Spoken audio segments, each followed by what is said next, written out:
you enjoy it here. All right. Hopefully you guys can see this.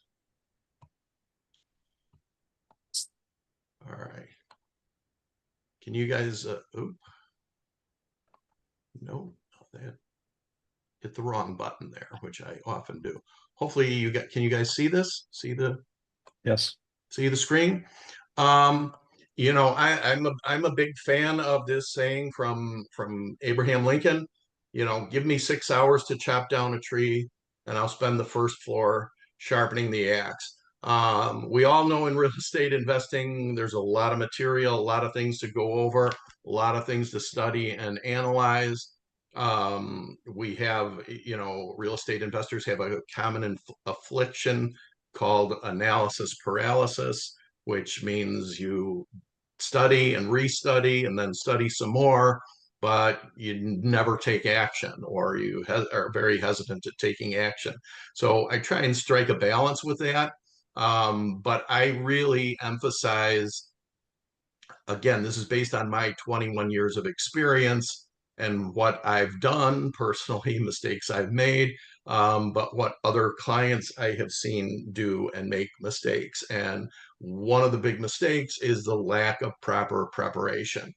And I think it's really critically important, to have a plan. You have goals, then you have strategies, and then you have a plan, and then you execute your plan. So that's what it's about. For those of you who are new, this is one of my little disclaimers.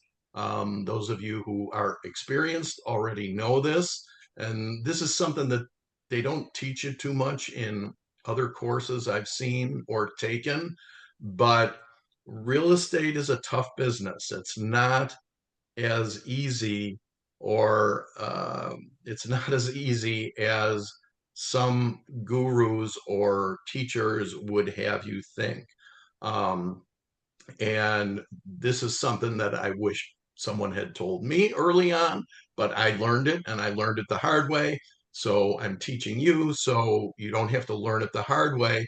But the moral of it is this business is going to knock you down, and it's going to knock you on your butt. And, it may happen more than once. It may happen often. And my advice is to just go into the business, and continue the business, with your eyes open and with the idea of building resilience, and with the idea that, okay, I've taken my lumps on this deal, but I've learned from the deal that when things go bad, to have the mental mindset of not looking at it as a failure, but looking at it as a learning opportunity. I learned this early on. There's a book that I highly recommend that most of you guys hear me talk about all the time. It's called The Millionaire Real Estate Investor by Gary Keller. And in that book, one of the sayings that jumped out at me was, there is no such thing as failure. You either win or you learn, and either one is okay. So if you adopt that mindset, that you're not gonna let failure defeat you, then that will be a key in helping you go a long way in this business. My goal is to help you reach your goal. As I said, a minute ago, I created a group that I wish had existed when I was starting out. My mission is to provide you with knowledge, connections, resources, and tools to become a successful real estate investor. And I'm constantly trying to improve on that. Um, and I'm fortunate that there's a great group of people in the group that help me do that. And I like to, therefore, pay it forward and share my knowledge and experience, and just have the opportunity to help more people be successful in real estate. So this is a um, this is a little slide I put in especially for those starting out. But again, anytime, if you're experienced, but if you're starting out in any subject, I think it's really important to figure out for yourself what is the how do you learn the best? How do you learn a new subject the best way? We each do it a little bit differently, but this one I really like because it gives me an opportunity to examine the way that I learn new things best. And I don't recall where I originally found this, but I found it and copied it because it was really good. And it's about the four stages of learning. And the first stage is when you come into, you have an interest in real estate. You've heard about it. You've heard about how value it is, about it's the best way to create wealth building and all that stuff, but you don't know anything about real estate investing. And I tell the story. When I started out and when I started this group, I didn't know anything about real estate investing. I didn't know anybody in real estate investing. And so I talked to my office manager. I said, I would like to get into this area of the business. What should I do? How do I learn? Where do I start?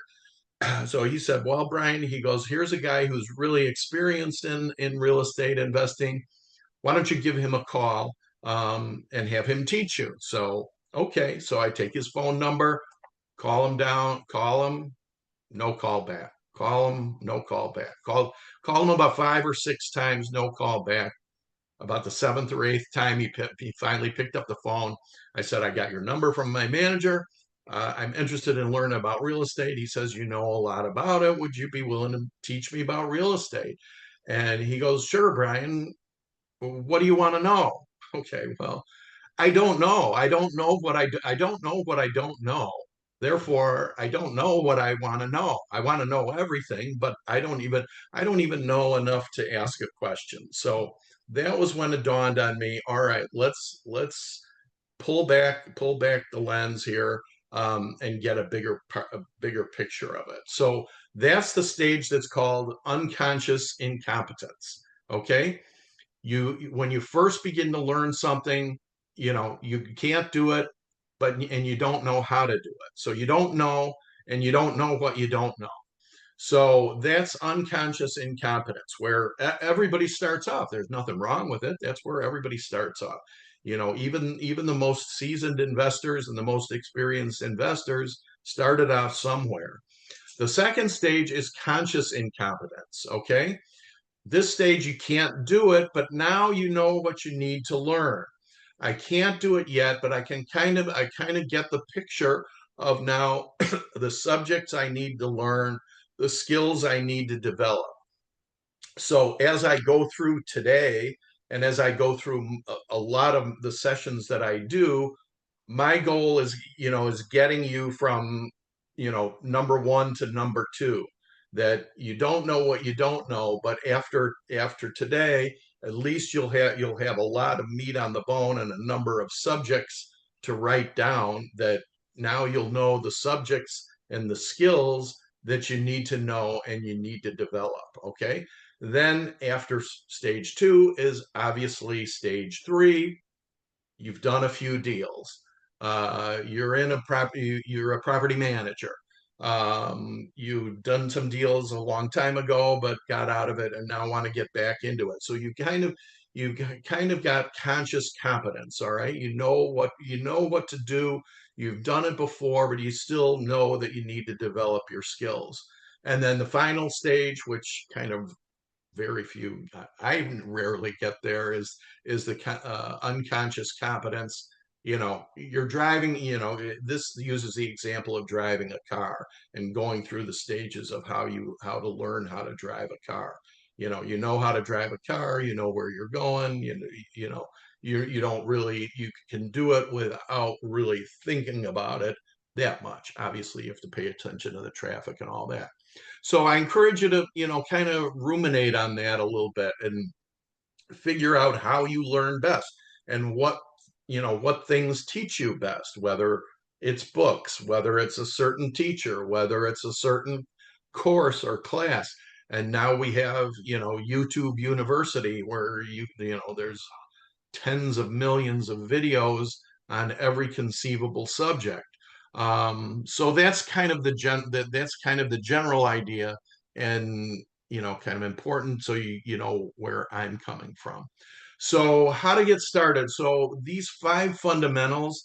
This is my list of fundamentals that I've developed over the 21 years, as the most you know common subjects that that you need to do and implement on. And these are things that you learn and really practice on virtually a daily basis, or however much time you spend in your real estate investing career. The fundamentals are planning. You cannot, well, you can overplan. You can overplan only if you never take action on your plan. But otherwise, you can't overplan. If you're taking action, you can't overplan. Finding deals and analyzing deals, that's the bread and butter. That's what real estate investors do, uh, literally every day. Some, all day, every day. There's some investors that live, eat, breathe real estate. There's others that do it on not that immersive a time frame. uh, Estimating rehab costs, I think, gets more important every day. Again, this has dramatically changed over the 20 years I've been in the business, and with costs are just, uh, to use a real estate pun, through the roof. Um, Estimating rehab is really an art, because it's part art, part science.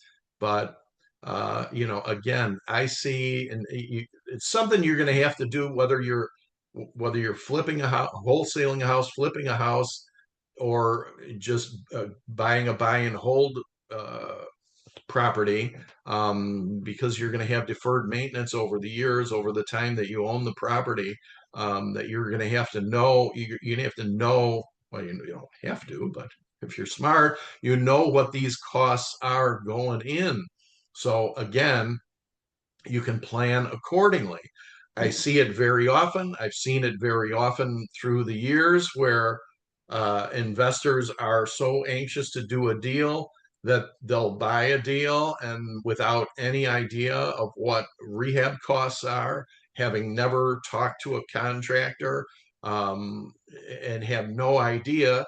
And guess what happens? The cost of the rehab uh, can often exceed the cost of the property.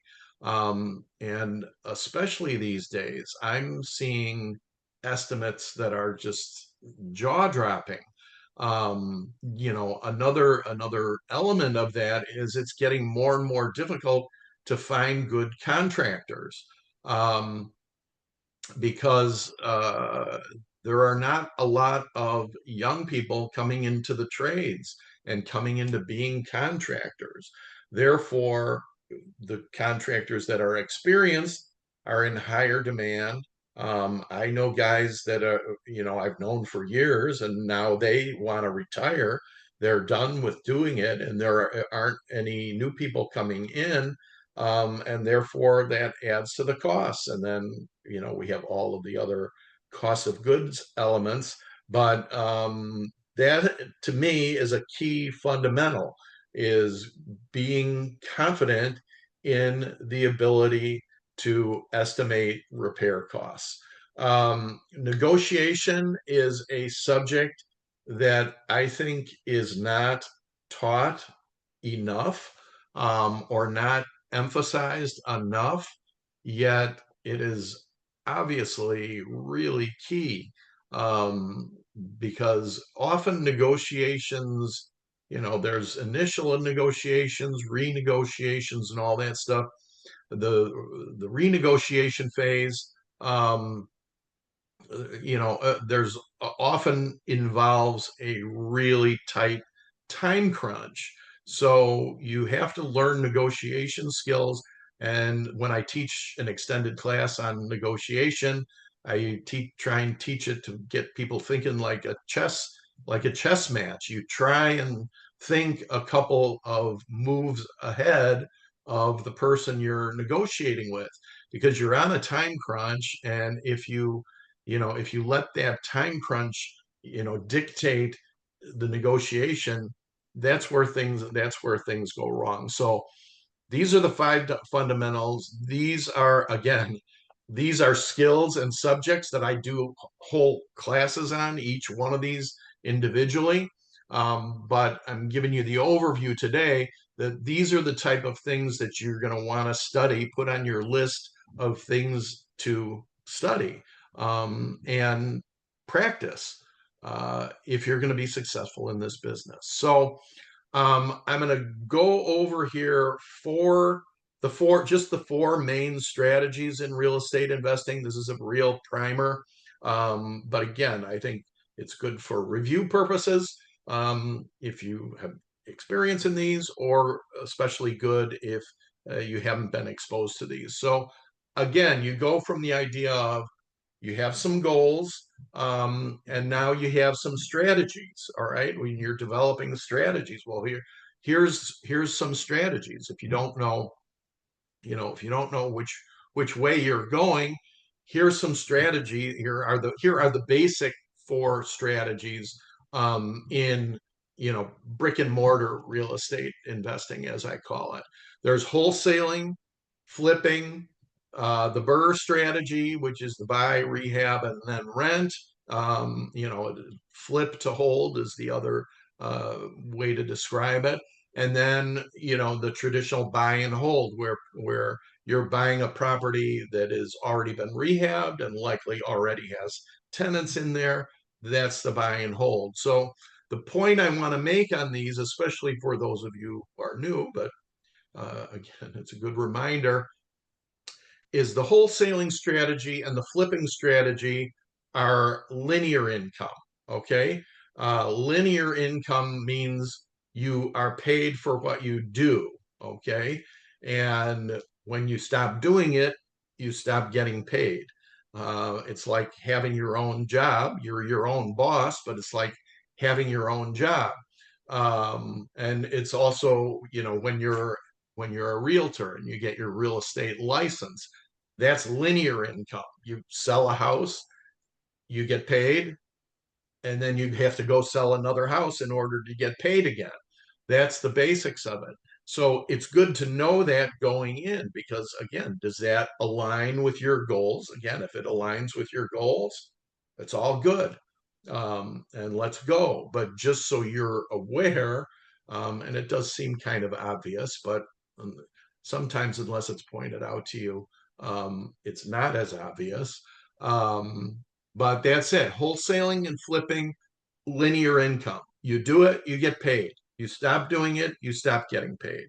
The BRRRR strategy, the flip to hold, and then the buy and hold, is you have tenants in there. You have tenants paying you every month.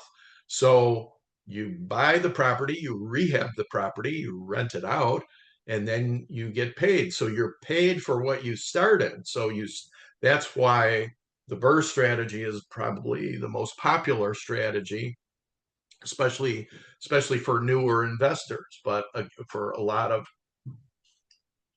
seasoned investors, like the BRRRR strategy, whether it's for single family homes or for apartment buildings, where you buy a distressed multi-unit property, rehab it, rent it out, refinance it, and repeat. That's the passive income. That's the mailbox income or the inbox income, whatever you call it. Same with buy and hold. You're buying a property that's a tenant is already in there, and next month, instead of the tenant paying the seller, the tenant is now paying you, and you're getting that income month after month after month. So these are the four strategies. So as an investor, you have to say, all right, what is my primary strategy? And maybe if you have a secondary strategy, whatever that is. Again, whatever you do is up to you. But these are the basic strategies.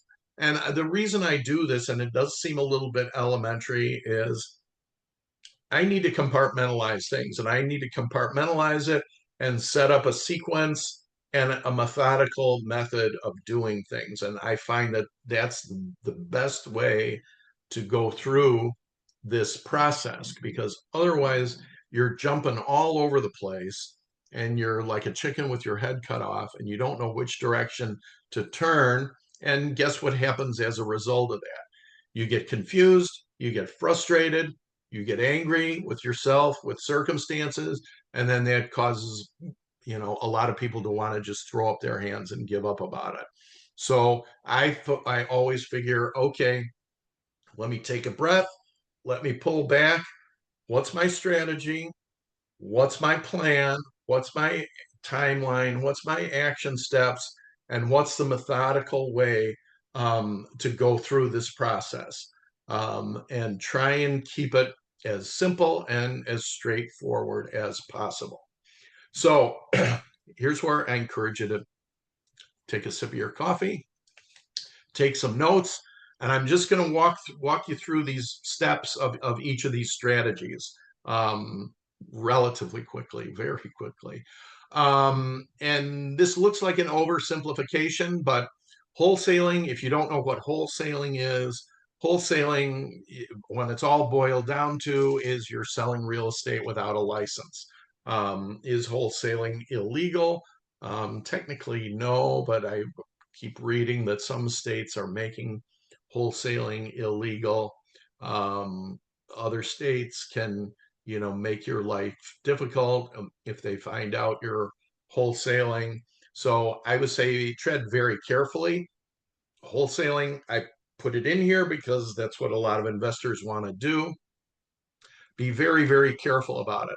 In my opinion, this is just my opinion, wholesaling is the most difficult strategy of the four. But again, that's my opinion. But if you want to wholesale, here's how you wholesale.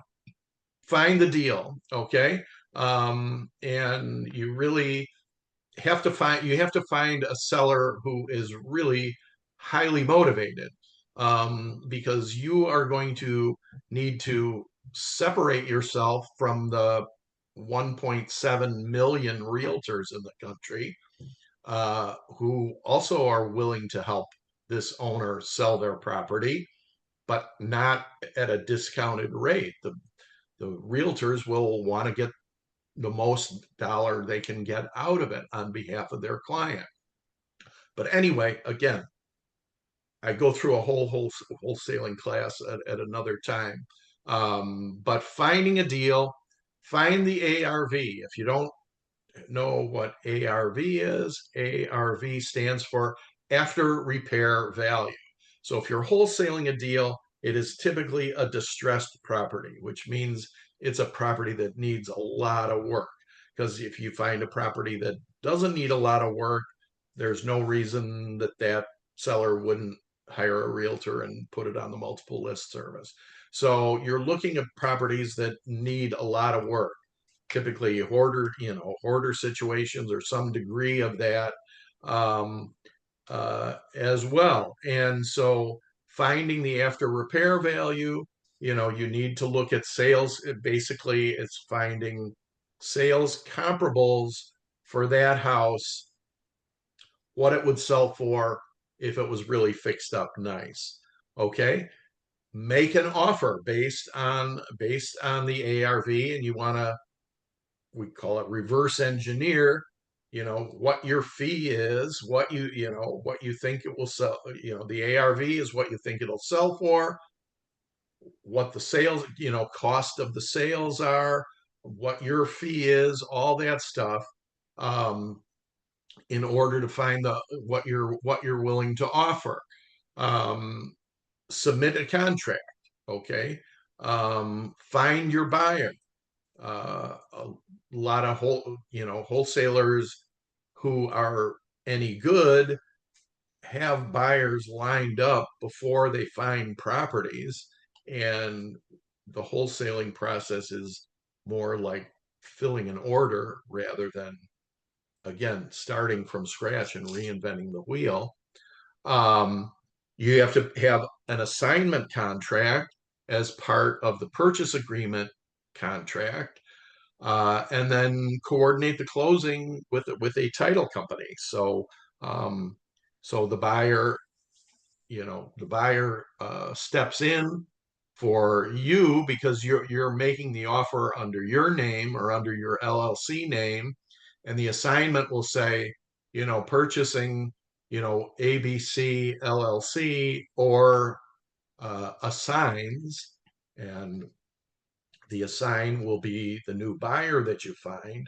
So you have to coordinate that with the title company, um, to to facilitate the transaction, where the buyer will step in for you and close the deal at the agreed price. So again, this is an oversimplification of the process, but these are the 7 steps that are involved in wholesaling a deal. For your knowledge, if you ever want to do wholesaling, or if you don't want to do it, but at least now you know what it is and what's involved with it. Okay, flipping. Again, this is kind of elementary. You find the deal, analyze the deal, okay? Because there's a lot of new investors say, "Oh, I want to flip houses." Well, okay. And what's your goal? Well, my goal is to flip 6 houses a year. Well, okay, that's you can flip 6 houses a year, but are you going to make any money flipping those houses? Well, I don't know. Well, why don't you know? I mean, so flipping a house, yeah, you can flip a house and make a lot of money. You can flip a house and lose money, which I've seen both, and I've seen every every end of the spectrum in between, in my years. And what's the common denominator difference? The ones who are successful and the ones who are fortunate to get out, fortunate if they break even, but lose money. Obviously, the ones that lose money, one day it dawns on them, well, I spent a lot of time and money and effort, and I didn't make any money out of this, therefore I failed, and therefore this business is for the birds. Okay, well, they didn't plan, they didn't analyze, they didn't research, they didn't know how to estimate rehab costs accurately, any of that stuff. So guess what? No kidding, you're going to fail. The ones who are successful have a plan. They know how to find the deals. They know how to analyze the deals. They know how to estimate the rehab costs so they can reasonably estimate what their profit margin is going to be.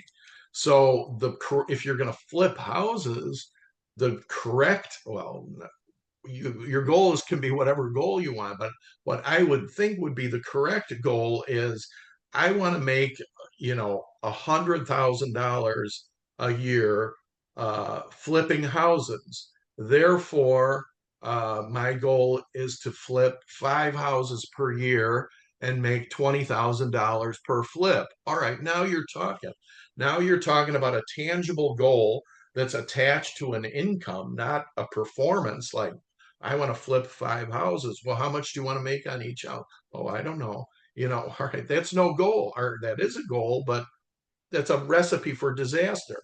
And I've seen it happen over and over and over again. But again, flipping is hard. I've done it. I've been involved with a lot of clients who've done it. It's tough, and getting tougher. Um, but it's out there. There's opportunities. If you're smart and have a plan and have a system, um, you can be successful at it. But you have to be willing to work. It's not like the HGTV shows that shows a dilapidated house going into a nice house and a big fat check at the end, when all the work gets on the time lapse videos that make it look so cute and fast. It just doesn't work that way. These are the 5 steps of flipping. Find the deals, analyze the deals, buy the deal, fix the house, sell the house. All right. It's an oversimplification. Again, today's message is a starting point because my clock is running on the hour. All right. The Burr strategy is an acronym. Again, this used to be known as the flip to hold strategy. But if you are on the website Bigger Pockets or are familiar with them, it's a great resource. At Bigger Pockets, they came up with this acronym, which is buy, rehab the property, rent it out. And once you rent out the property and have a tenant in there paying you rent, that's a period of seasoning, it's called in the mortgage industry. Then after a certain period of time, you can refinance the deal, meaning you can take the money out of the deal that you put into it to buy and rehab, or if you've borrowed that money from a private lender or hard money lender, you can pay that short-term loan back, okay? Um, Take out a mortgage on the property, and the tenant continues to pay you rent. So you've gotten a good portion of your money, if not all of it, out of the deal. And you have a tenant in there paying your expenses and paying your mortgage. So in essence, you have bought this property for nothing. Okay. That's because again, you go into the deal, you have a little amount of money, or no lenders I know that'll lend 100%, but you have some skin of your own in the game. But the majority of the money, let's say you get, and if you have the cash, you do it that way. You get money from a private lender to buy and rehab the property. All right. Short term loan, typically under a year. um, you get that money to buy the property and rehab the property. All right. So you bought it, you've rehabbed it with OPM, other with private lender money. Okay. Now it's ready to rent. You get a tenant in there, renting it out. Uh, Now, he's paying rent. You season it, and then you refinance it. You go to a lender, and then the lender will loan you the money on the value of the property that day. They will take into account the rental income towards qualifying for that mortgage, and then that's how the process works. That you get a lump sum from the lender, and you have a mortgage note. The lump sum you get from the lender, you use to pay off your hard money lender or your private lender, and then you have the tenant paying rent. And then when that note is gone, each property you do that for is like a little ATM, and you get, however much per month in your pocket as profit. And then you repeat the process. So this is the most desirable strategy. Again, because you're using other people's money, OPM, to buy the properties, yet you're getting all the benefits of the property and have very little of your own money in it. Yet you own this asset and you're getting monthly income off it. That's why this is the most desirable of the strategies. Again, it's a simple strategy. Simple is not easy, and there's a lot of pitfalls and problems along with it, but which is along with any deal. but but that's why it's the most desirable. All right. But that's the steps involved with it. All right. Next one is the hold property. It is the hold, which again, this is also known as turnkey. Um, where you buy a property that already has a tenant in it. Okay. So it might need some deferred maintenance, but it doesn't need any major rehab like a flip or a Burr property would. Because if there's a tenant in there, there should be a certificate of occupancy from the local municipality, which says that the property's in good condition. Enough to pass the city inspection. So the property doesn't need any immediate repair work. it will likely, I mean, any property has deferred maintenance.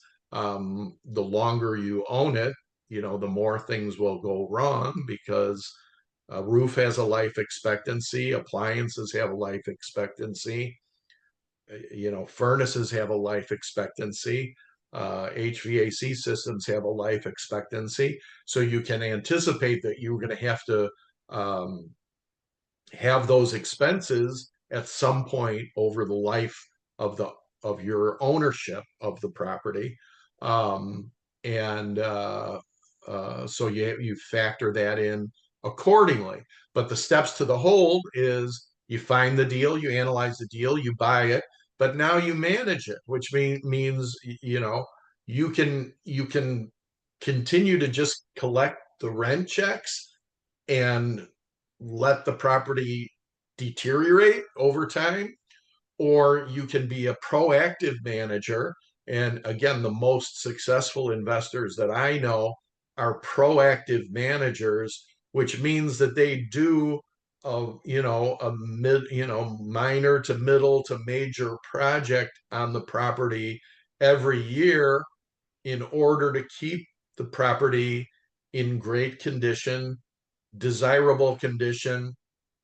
And when you have it in good condition, really desirable condition, what happens? You attract good tenants who are willing to pay because the property is much better than other properties that are competitive. So that's a philosophy you have as an owner or a manager. Are you a manager who has pride of ownership of the properties you manage, or are you just looking to collect the rent check and collect as much as you can without fixing anything or making anything better? That's a philosophical question for yourself. And then grow. The more properties you own, the more leverage you have, the more collateral you have to do bigger projects, you know, borrow more money to buy bigger deals and grow your portfolio. Those are the 5 steps involved with that. Again, to just kind of repeat and remind you of what the fundamentals are. So, okay, Brian, you taught me a little bit about planning. I do another session about creating a business plan. I'm not going to do that today because I'm just about out of time. Um, finding deals, finding deals are typically, there's 2 sources of deals, what we call on market deals or off market deals. Okay. On market deals are those deals that are typically listed with a realtor and are listed in the multiple list service, and that you find in the multiple list service through your realtor or like on Zillow or realtor.com uh, or whatever other property sites market those. Off market deals um, are deals where investors are not quite ready for one reason or another to put them on the open market. A typical example is, I've got several off market deals right now that are available. And my client, the seller, he says, Brian, I don't want them in the multiple list service because I have tenants in there. I don't want the tenants to know right now that these properties are for sale. So I would like to keep the deal confidential. So it's more typical off-market deals in the buy and hold arena. But again, there are a lot of opportunities for off-market deals that come from wholesalers because wholesalers are not licensed realtors. Therefore, you're not going to find those properties on Zillow or on the multiple list service or anything like that.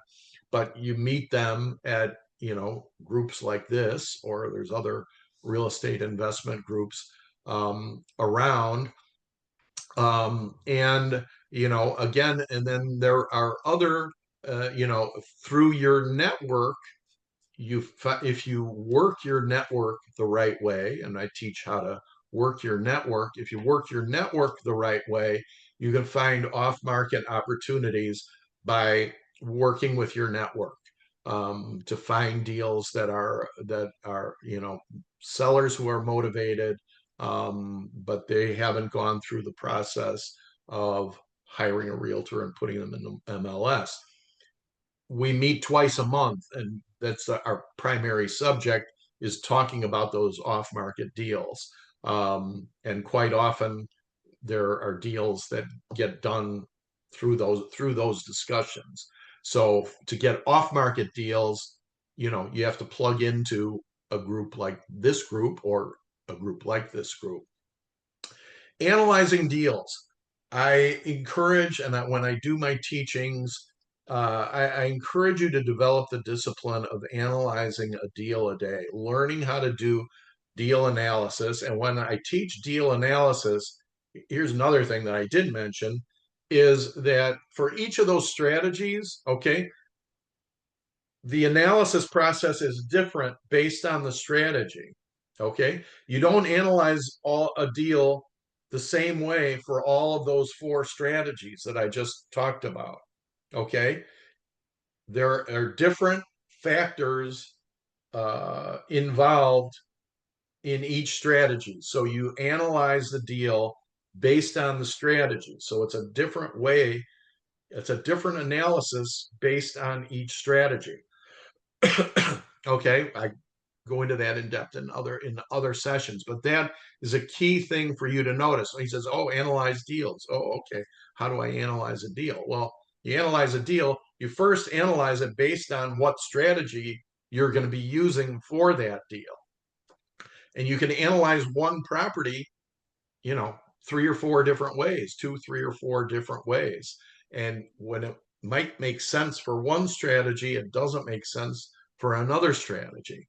Um, if that makes any sense, and it might not make sense to you if you don't know, but that's something that you need to learn. Estimating rehab costs. There are tons of great videos um, out there. If you're starting out, I would recommend some YouTube channels like This Old House and Family Handyman and some of those. The other sites that have great resources are like Lowe's website or Home Depot's website. They've got tons and tons of resources there about how to do projects, how to estimate costs of projects, and obviously they've got spreadsheets with all the products you need, with the prices, and let you place an order, um, and all that stuff. Negotiating, you learn best by doing. Negotiating is you can learn from a book, and you can listen to seasoned investors who've done lots of deals, and what, I don't want to call them tricks, but what strategies they use in negotiating.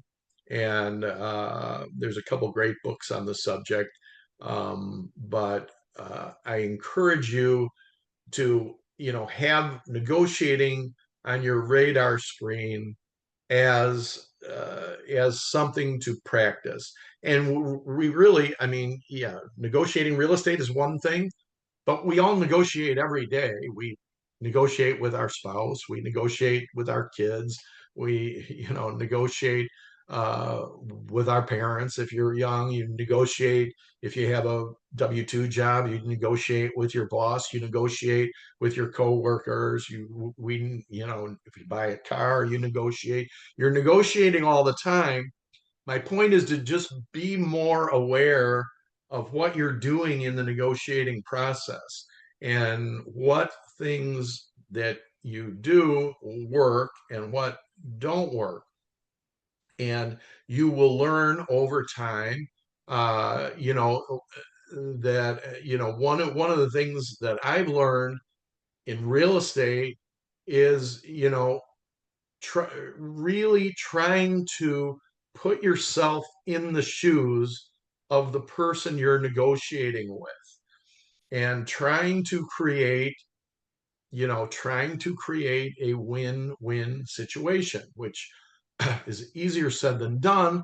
But if you have a goal, then you can develop the strategies to try and achieve that goal. And certainly there's going to be more than your fair share of circumstances where the party on the other side is completely unreasonable and unwilling to negotiate and this and that. And there are ways to deal with that we talk about. But at its heart, you know, if you're buying, I mean, typically, all right, if you're a buyer or a seller, but let's just put ourselves in the shoes of the buyer right now. You want to find the motivation of the seller. Why is this person selling? What is their motivation? And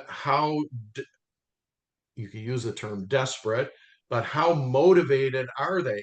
What scale are they on as far as motivated to sell? And when you learn that and figure that out, you can structure your offer and you can structure your negotiation accordingly. Again, like kind of like a chess match. Um, but because otherwise, it's a recipe for disaster. If you go in and you're non-negotiable and the other party is non-negotiable, you're just spinning your wheels and you're wasting your time. And again, what happens when you get into a negotiation? You don't get anywhere. You feel like you're spinning your wheels. You get frustrated. You throw up your hands, and then you think you failed or you're frustrated, and then you want to go on to the next thing. So again, you have to circle back to, okay, what's my goals? What's my strategy? All right, and every deal reaches a point where the deal's going to go or it's not going to go. Okay, you can't turn a bad deal into a good deal, and you can turn a good deal into a bad deal, and that's tricky. But you have to keep your eyes on the long-term goals and realize that not every deal is going to work. And okay, this deal, if it doesn't work out at any point in the negotiation, and again, it's quite often where you'll have time and money invested in it. And then if the thing blows up, it gets really frustrating. But again, you have to build that resilience and realize that that's part of the process, part of the game, and realize, okay, this one is not meant to be. I'm very frustrated. I'm very sorry that I lost this one. I had high hopes for it, but if it's meant to be, it's meant to be, and if it's not meant to be, it's not meant to be. And if it's not meant to be, something better is out there. And that's again something that's easier said than done. But I now have the benefit of 21 years of hindsight that's true. And I can look back on deals that didn't go through, and I can look at them now and I can say, thank God that deal did not go through. All right. At the time, you think it's horrible, and it was horrible, and it is horrible.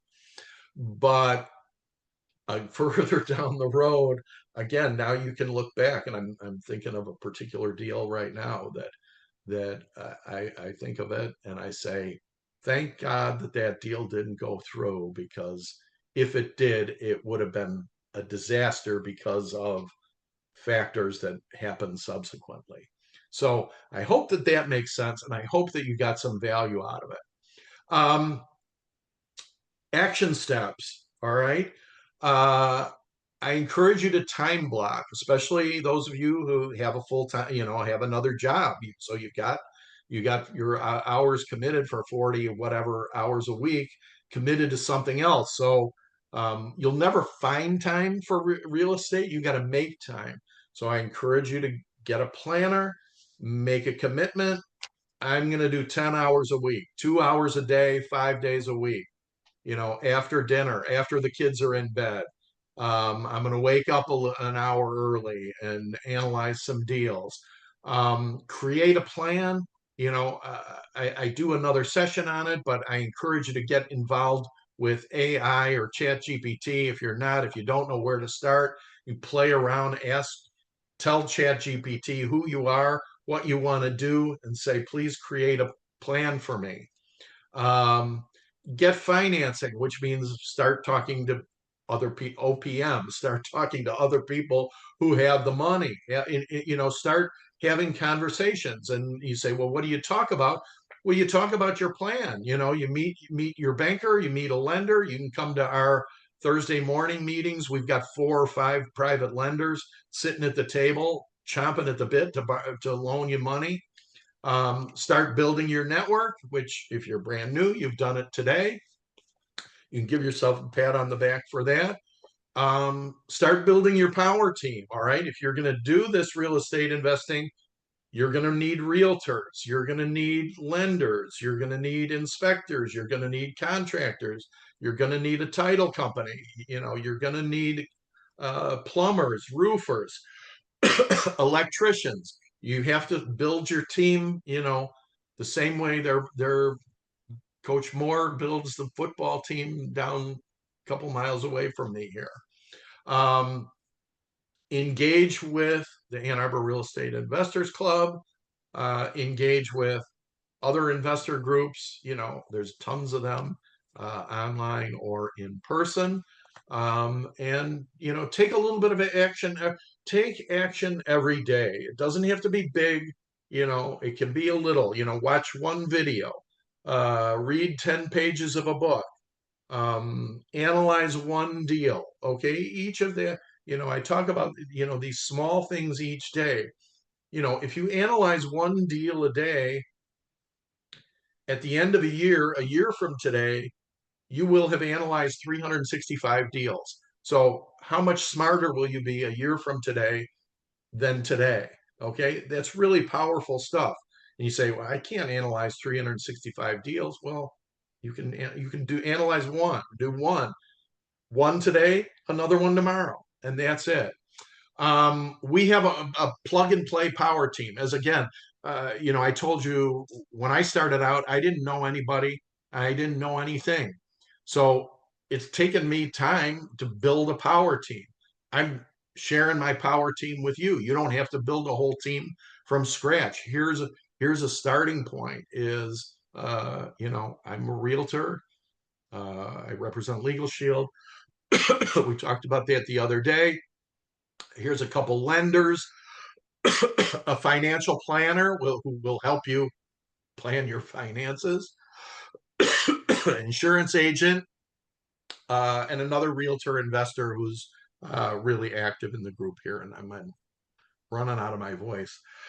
That's the other thing about me doing these things is my voice runs out of gas after about an hour. Um, here's some other websites that I think are good places, again, to learn from. Uh, yeah, you can jot these down. A couple of these are old. I'm not sure if they're updated yet, but any or all of these are very good. Or obviously you can Google, other sources, but these are ones that I found which are valuable. Um, this is the book that I consider this group's Bible. If you're serious about investing in real estate, buy this book and read the book and do what the book tells you. If you're not interested in doing that, then you should kind of question how serious you are about real estate investing. It's got really good stuff, and I bought this book again 15 years ago, and I reread it not every year, but maybe every 2 years. I reread the book, and I get something different every time because 2 years ago, I was in a different place than I am today. 2 years from now, I'll be in a different place than I am today. And something else in the book speaks to more where you are at the time you read it than where you were or where you're going, if that makes sense. This is one of those books for me. Maybe you have some of those books yourself that you pull off the shelf every once in a while, and you read it, and it's the same book, but you get something different out of it. This is a great one. There's no sense reinventing the wheel. This is a great one. Um, this is what you get by being involved in this group, basically. Uh, Coaching mastermind rainmaker team, which is finding the off-market deals. Power team leads, networking, workshop, continuing ed class. That's it. This is who we are. Once in a while, we haven't done it for a while, as we go on a road trip and look at some distressed properties that are on the market. Quite often, we would go with a contractor who can, you know, walk through and give estimates, and more importantly, teach us how to estimate a little bit better. So we have a great group of people. That's the other thing I'll say about the group, is that, yeah, it's good for real estate, it's good for doing business, but over the years I have done it. The best benefit I've gotten out of the group is the friendships I've made from the people who have been engaged on a regular basis. So my again, with that, I'm a little bit over the time I had promised you. If you have any questions, I'm happy to answer any questions that you might have. Don't be shy about it. If you don't, I will cut you loose and say I will do I'm not going to do a repeat of this one in a month, but next month I'll do another um, online presentation of a topic of interest. If you want to reach out to me, in the meantime, in between now and then, that's fine too. Austin, you're in the area. If you want to come to our Thursday morning session, we just had one the other day. We've got one in a couple weeks. Jake, I know your schedule's pretty tight to make those. Scott is a regular at those, and I don't think you can make it from Toronto, but it's a little bit far to come to Ann Arbor from Toronto for a coffee meeting. But Matt, you're welcome to come if you can, and want to. So no questions? Um, Okay. a, a quick one. Are you have clients or people in the club got into short-term rentals? Yes. Yeah. Uh-huh. Um, yeah, there's one guy that does there's well, several. I just sold a property to a member of the group, and I think it's her third property where she does short-term rentals. And she's kind of transitioned. She's got, I think, three properties now.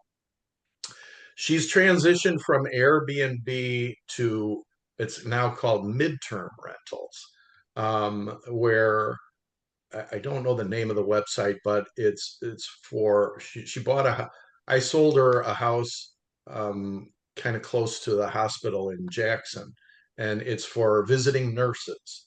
So they're mid-range, typically kind of a minimum of 3 months, but like 6 to 9 months, where nurses are on assignment and they rotate around the country or whatever. And she's doing that, and she likes that niche a little bit better than the Airbnb, because she's got a family and it's time, and kind of the management of the turnovers of Airbnb, because there's it's very lucrative, but there's a lot of hands-on for that.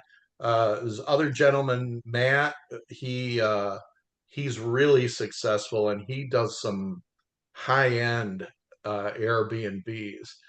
His wife does all the management of them, but yeah, uh, he's at our Thursday meetings almost all the time, and willing to share all his stuff on what he does. So yeah, Airbnbs is it's a challenging business too, but it all is. And again, it's a matter of what your goals are, and are you willing to treat the problems like bugs on a windshield, or are you gonna let them get to you and um, get you out of the business?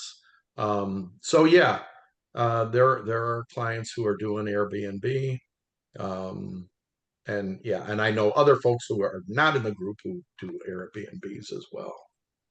But Okay. Airbnbs, you got to be really, if you're gonna do it or looking to get into it, you got to get plugged into what the rules are for the municipality that you're in, because a lot of them they're changing them all the time. We yeah we uh, I live in a subdivision and it's all homes, but we have a homeowner association, and we're actually having our annual meeting next week, and they're changing the bylaws to be more strict about short-term rentals. So not only is the municipality, it's really fluid. I mean, like Ann Arbor, you can't do it anymore. In the city, you can't buy a property and make it an Airbnb unless you're going to live in the property. They grandfather in properties that are already Airbnbs, but that's it. All these municipalities are changing their rules. Homeowner associations are changing their rules. If you buy condos, I'm sure Osiris knows that. It's probably similar. You got to be acutely aware of that. And even if they have a rule today where Airbnb is okay, you buy the property, they might change the rules a year from now or 2 years from now, and then you're SOL. So, um, not to discourage you, but just to make you aware. All right, Thanks for the that's the information. end. I'm going to end this.